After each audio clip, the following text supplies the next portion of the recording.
slightly chilly fall greetings in this 34th episode of our European marketing podcast from Barcelona.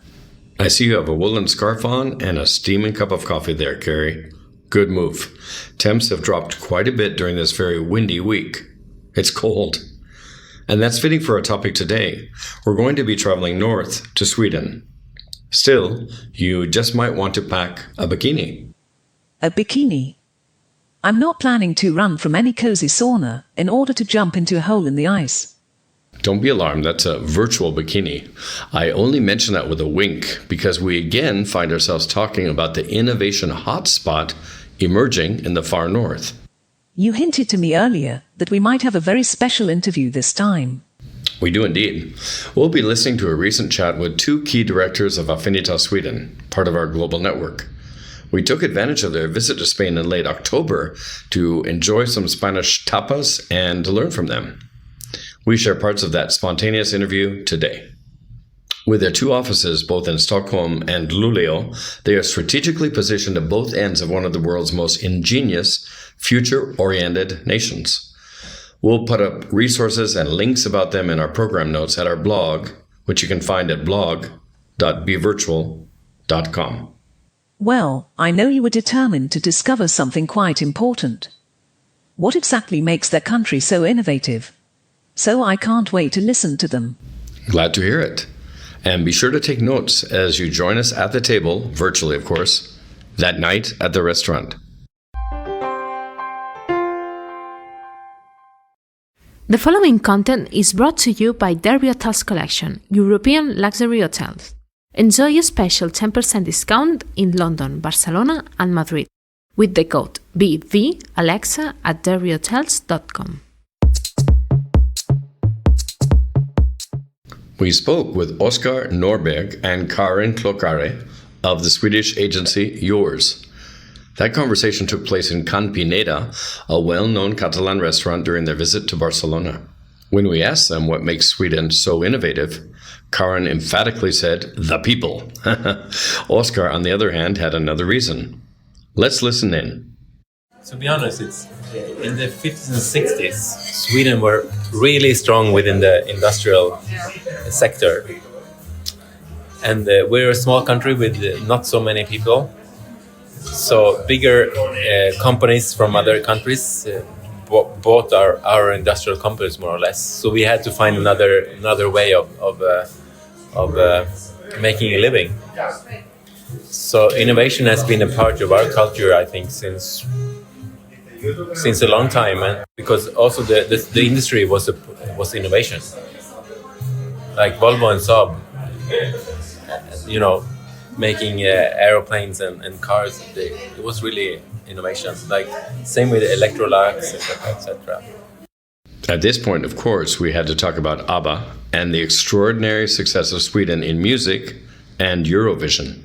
And after that, we are a country with a lot of music. We had ABBA. And a lot of more music producer than ABBA.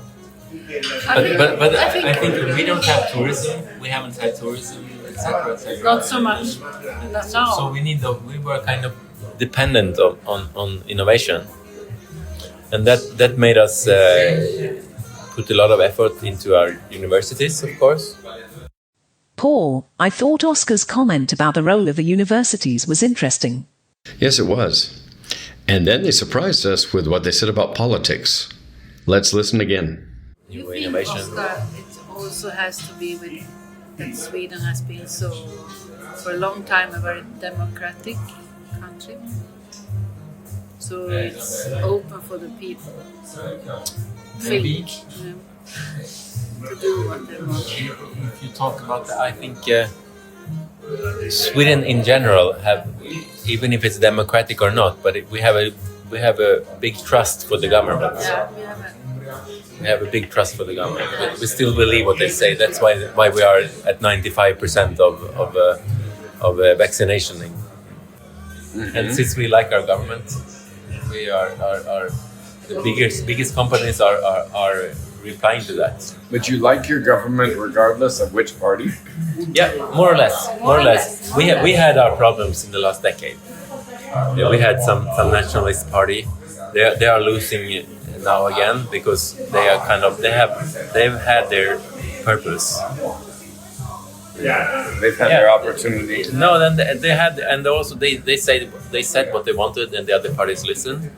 But baseline why we have a trust is because we didn't enter a war since 150 years, and in the 50s and 60s when the industrial sector were really strong, we had a fantastic democratic party that really stood up for the innovation, and we had some leaders like Olof Palme that still today are when we talk about politics, we still have them in our minds. So, and these were people that were not opportunists. They weren't there for the career. They were there for the country. Yeah. No, after that, I think innovation is a bit in our core. It's a part of the DNA. Like I think it's the country is too small for becoming the world leader, but we can be a role model for innovation. Well, Sweden, we are 10 millions. We can't change the world, but we can be role models.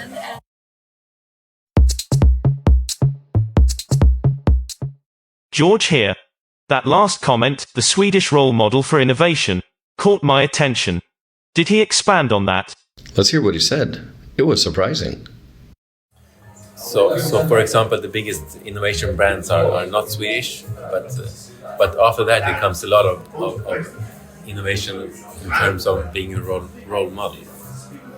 Okay, what is the model? What is it that the other countries should be copying from Sweden in terms of? You know, since 100 years we have been producing iron ore. And that's why we stayed out of the Second World War, for example. Because being pals with the one that made the steel was a good thing. On both sides? Of course, both sides. Our talk then turned to clean energy. Like also one client from us, LKAB, it's the Swedish steel company. They said like, okay, what can we do? And we have the technology to actually produce fossil-free steel. But India is never going to start changing they will never be first to change to fossil-free steel producing. India? No, China or India, they will never be but we are a small country with quite a lot of resources. And for the Swedes, we have quite a high level of social security, etc. So we can be like the one that takes decisions that other can listen to. Now, what many don't know is that the extreme north of Sweden is a veritable hotspot of innovation, beginning with the Technical University of Luleå, which collaborates closely with the European Space Agency's Mars project. I've also heard that some of the major tech companies, such as Facebook, have their global data centers up there due to the cold. That makes me wonder, could the cold and the dark play a role in innovation as well? Yes, actually, we did talk about that, and we'll get to it a bit later. Now, let's hear why the north is getting so hot.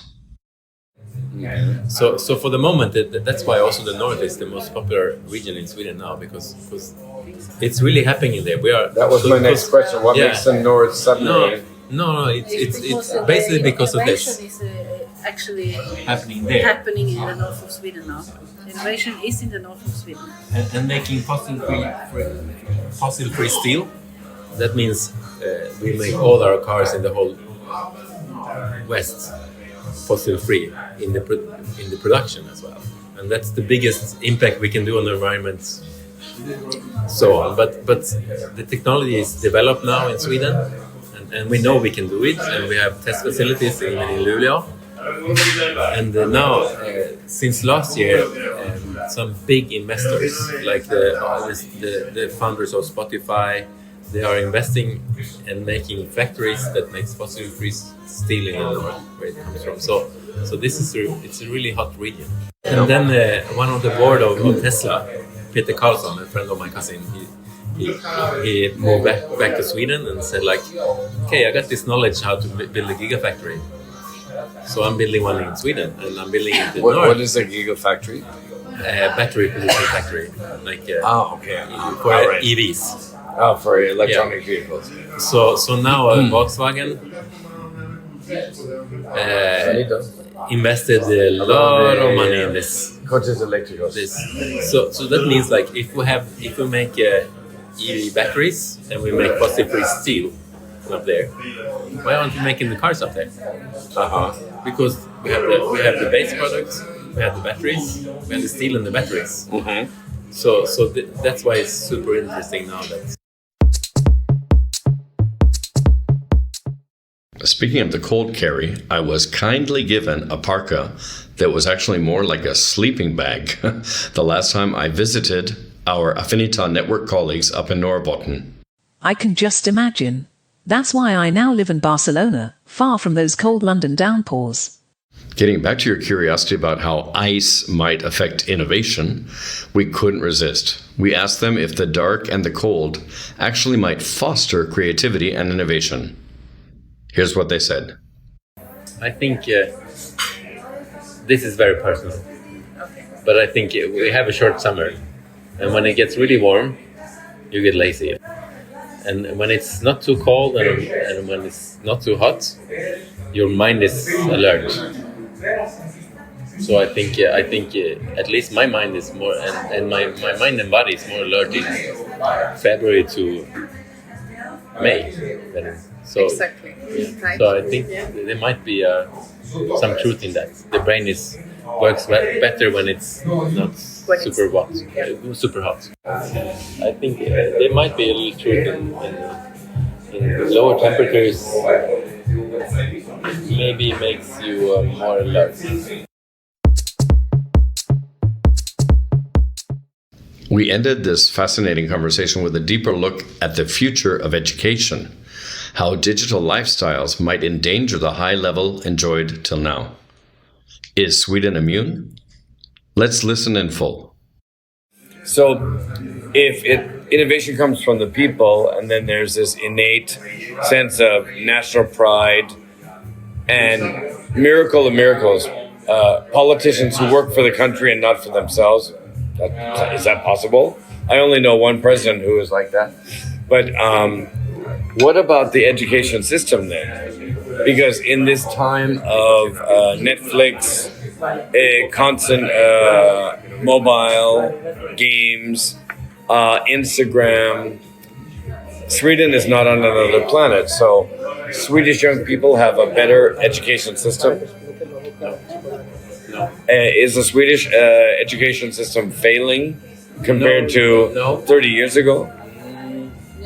Maybe, but it's not totally failing. But it's not.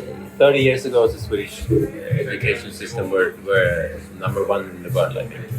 And why is that? Why was it number one? Oh. I remember in That's a good Germany. question. I remember in Germany when I went to the gymnasium in the age of 17. I was a little scared because they all said, "Remember, gymnasium is like really. It's not high school. It's really like pre-university," and it was. Yeah. The teachers were very serious. My history teacher, my math teacher, I think it was like that. but not anymore. Paul, your experience as an exchange student in Hamburg sounds a bit like a Hollywood movie, like the Dead Poets Society. Carpe diem, Gary. Yes, universities have changed. In fact, towards the end of our chat, they seem to have some uncertainty about the future of Swedish education.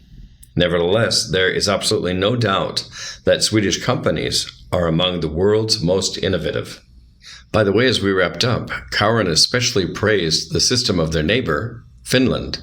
What makes her say that? It's easy to explain. In Finland, not only are the teachers well paid, they also enjoy a much higher status in society than their colleagues in other European countries, or the USA, for that matter. And highly motivated teachers who are free to innovate will pass on that same spirit to the next generation. That's absolutely right, my friends. Well, we do hope that all of our listeners have enjoyed and benefited from this impromptu interview in a slightly noisy restaurant. And we'd also like to say thank you to Karin and Oskar from yours for so generously sharing with us. And a note to our listeners, you can find links to their web and agency projects on our blog. Look in the BV podcast section at blog.bvirtual.com. Following the Swedish example, until next time, keep cool so that your innovation stays very, very hot. Remember to check out our other flash briefings in the podcast section of our blog. Many of the episodes include very interesting chats with European innovators and entrepreneurs. Till then, goodbye from Spain.